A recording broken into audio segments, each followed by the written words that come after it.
Hey there, welcome to Studio Files. I'm here in Franklin, Ohio at Babelfish Recording Studio with Steve Faliero. Steve, thanks for letting us come to the studio. Hey, no problem.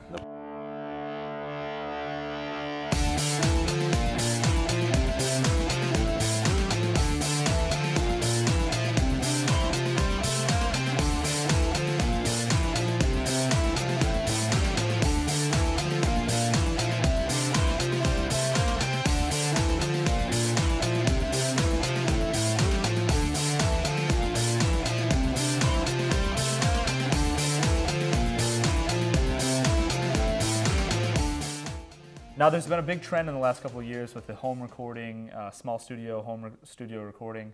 What are your thoughts on that? Well, it's kind of a double-edged sword.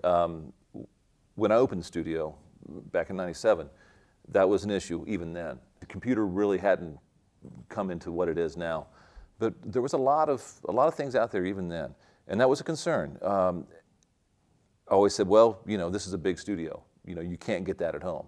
I still buy that. I still believe that. I think that people are doing more work, more credible work at home. I think, well, at the same time, there's a knowledge thing. And just because because I have a hammer doesn't mean I can go build a house. Okay? There are tools that are there that you need to learn how to use. That's what we do. At the Studio Files, we really encourage home recordings to be transitioned into a pro studio for final touches, fine-tuning. What advice do you have for those people that are working on their projects in their home or basement or studio, garages, to really take it to the next level? Well, the first thing I would say is know your gear. We can all learn this gear. I mean, it's not rocket surgery, as it were. Get the best quality you can. Use the best possible preamps you possibly can, and the best microphones, and do some research. And you may not want the best, but know why you're using it.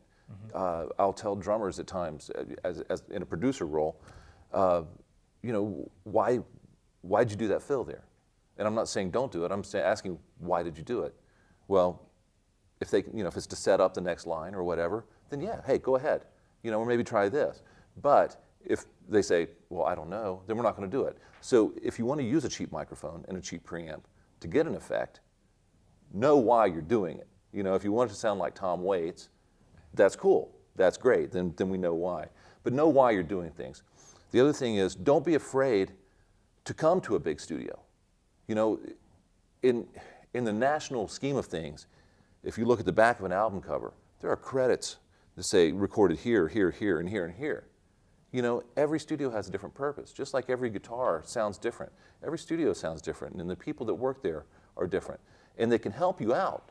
As a striving musician trying to do an album project for cheap, these people understand that. But we want to help. We want to have a good project. As far as I know, and I think I can speak for most of the local studios, we're in this to make music. We're in this to help out each other. And we really want the best quality that we can get, or that we can get for you. And if that means that the only thing that we can do is mix your project, then we'll mix it. If it's recording drums or recording a vocal, that's what we'll do too. We'll be looking forward to seeing all the things you guys are going to be doing in the future. Thanks a lot for sticking around with us and chatting. Hey, no problem, anytime. Best of luck to you guys. Thanks.